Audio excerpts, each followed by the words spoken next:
Assalamualaikum warahmatullahi wabarakatuh. Perkenalkan, kami dari kelompok 2 ingin membahas materi tentang perkehidupan dan perkembangan populasi hama. Yang beranggotakan kelompok dengan saya sendiri, Unina Sofania, dengan akhiran NIM 006. Saya Serlisna dengan NIM akhiran 005. Saya Muhammad Novel Aziz, Waskita Aji dengan NIM akhiran 008. Saya Ini Inayah dengan akhiran NIM 009. Oke, selanjutnya materi akan dibahas bersama dengan teman-teman saya. Faktor yang mempengaruhi kehidupan dan perkembangan hama. Yang pertama yaitu faktor eksternal. Faktor eksternal merupakan faktor yang ada di lingkungan habitat serangga hama. Ada faktor abiotik. Yang pertama yaitu iklim. Serangga memiliki kisaran suhu tertentu untuk kehidupannya. Di luar suhu tersebut, serangga tidak akan bisa bertahan hidup. Yang kedua ada kelembaban udara. Kelembaban udara dilihat sebagai keadaan lingkungan hidup serangga dan dibutuhkan organisme untuk melangsungkan proses fisiologis dalam tubuh. Yang ketiga ada cahaya, warna, dan bau. Pengaruh cahaya terhadap perilaku serangga berbeda antara serangga yang aktif pada siang hari dengan yang aktif pada malam hari. Beberapa jenis serangga diantaranya mempunyai ketertarikan tersendiri terhadap suatu warna dan bau. Misalnya terhadap warna-warna pada bunga. Akan tetapi ada juga yang tidak menyukai bau tertentu. Yang keempat yaitu ada angin. Angin berpengaruh terhadap kelembaban dan proses penguapan badan serangga dan juga berperan besar dalam penyebaran suatu serangga dari tempat yang satu ke tempat lainnya. Selanjutnya ada faktor abiotik, yaitu yang pertama ada parasitoid. Parasitoid berukuran kecil dan mempunyai waktu perkembangan paling pendek dari inangnya dengan cara menumpang hidup atau di dalam tubuh serangga hama. Yang kedua ada predator. Predator adalah serangga atau hewan lain yang memakan serangga hama secara langsung. Yang selanjutnya ada faktor makanan. Keberadaan faktor makanan akan dipengaruhi oleh suhu, kelembaban, curah hujan, dan tindakan manusia. Pada musim hujan, manusia banyak menanam lahannya dengan berbagai tanaman. Apabila semua faktor lain sangat mendukung perkembangan serangga, maka pertambahan populasi serangga akan sejalan dengan makin bertambahnya makanan. Oke, selanjutnya ada faktor internal. Faktor internal dibagi dua, yaitu seks rasio dan kepridian dan jangka waktu perkembangan. Yang pertama, seks rasio.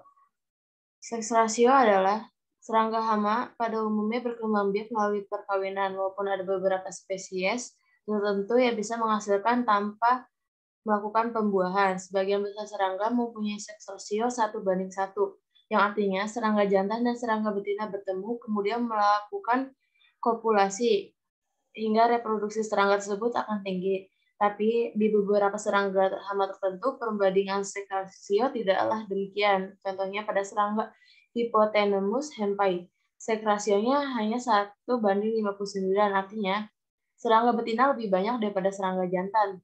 Kemudian pada serangga hama Seistia nigra dan Seistia covae telur menetas menjadi serangga betina dan belum ditemukan serangga jantan. Yang kedua ada keperidian dan jangka waktu perkembangan. Keperidian adalah besarnya kemampuan suatu serangga betina dalam menghasilkan sejumlah keturunan baru. Mayoritas serangga hama akan meletakkan telur secara berkelompok dan begitu menetas akan menjadi kompetensi di antara serangga itu sendiri. Kompetensi antar individu dapat terjadi dalam bentuk Yang pertama, kompetensi mendapatkan makanan. Hal ini terjadi karena populasi makanan saat itu akan berkurang, sedangkan populasi serangga stabil atau meningkat. Akibatnya akan terjadi penurunan populasi serangga karena meningkatnya mortalitas. Yang kedua, kompetensi ruang gerak. Kompetensi ini terjadi pada serangga hama yang hidup dan berkembang pada ruang gerak terbatas. Dapat dicontohkan serangga yang hidup pada lubang. Bila dalam sebuah lubang dihuni oleh 3 ekor larva atau lebih, maka ruang gerak menjadi sempit. Akibatnya serangga yang kuat akan bertahan dan yang lemah akan terdesak dan mati. Yang ketiga ada kompetensi tempat berlindung. Serangga-serangga yang berukuran kecil dan lemah tidak akan tahan sinar matahari langsung. Kelembapan yang rendah, hujan lebat, dan angin kencang. Jika tempat berlindung terbatas, maka sebagian populasinya akan tertimpa keadaan ekstrem di atas. Akibatnya populasi menurun. Pengaruh lain akibat kompetensi ini adalah menurunnya populasi musuh alami karena berkurangnya inang ataupun mangsa.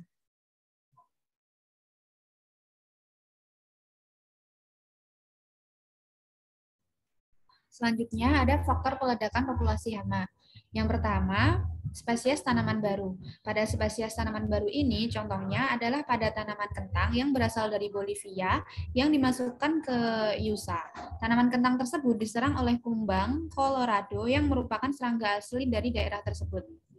Selanjutnya ada pemindahan hama melewati batas geografik. Binatang arthropoda dapat menjadi hama setelah dipindahkan atau ikut pindah sehingga melewati batas-batas geografi dan berhasil meninggalkan musuh alami di tempat asalnya.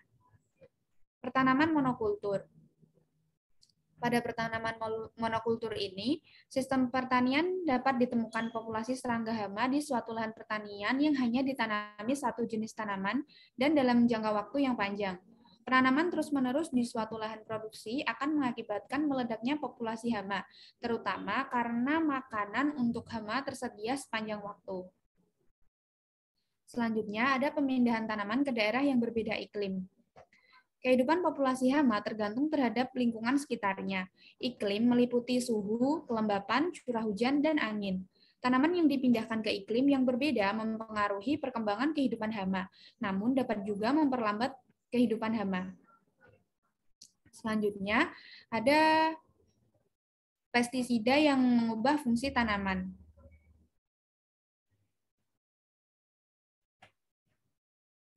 Pestisida yang merubah fungsi tanaman ini seringkali karena pengendalian hama yang utama. Namun, pada pemakaian pestisida ini harus dipastikan ketepatan dosisnya. Kelebihan atau kekurangan dosis dapat berakibat merugikan manusia. Bila terjadi kelebihan dosis, hama dan penyakit memang akan musnah, tetapi tanaman juga akan musnah. Sedangkan bila kekurangan dosis akan menyebabkan hama serta keturunannya bertambah kebal, sehingga terjadilah peledakan populasi hama.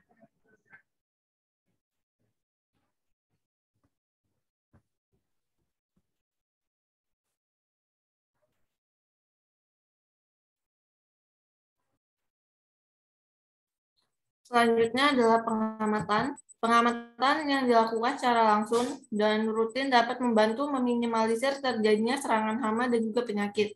Setidaknya dengan kita melakukan pengamatan secara rutin, kita bisa mengetahui lebih awal populasi hama atau gejala penyakit pada tanaman padi dan bisa langsung dilakukan pengendalian sedini mungkin sebelum terlambat. Pengamatan terhadap hama dan penyakit yang harus diperhatikan adalah jumlah populasi, gejala serangan hama penyakit dapat diketahui dengan gejala serangan yang ditimbulkan.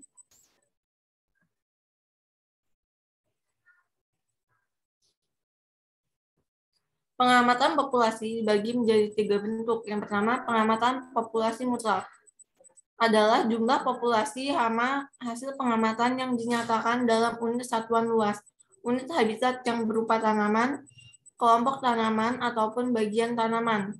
Misalnya 10 ekor atau rumpun. Yang kedua, pengamatan populasi relatif adalah hasil pengamatan yang dinyatakan dalam unit satuan usaha, misalnya oleh penggunaan jaring serangga dan penggunaan berbagai jenis perangkap, misalnya 25 ekor per 10 kali ayunan jaring.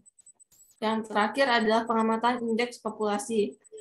Adalah pengamatan yang dilakukan tidak langsung pada individu hamanya, tetapi kepada hasil kegiatan yang dilakukan oleh hama tersebut, misalnya gejala kerusakan dan sarang yang dibuat oleh hama.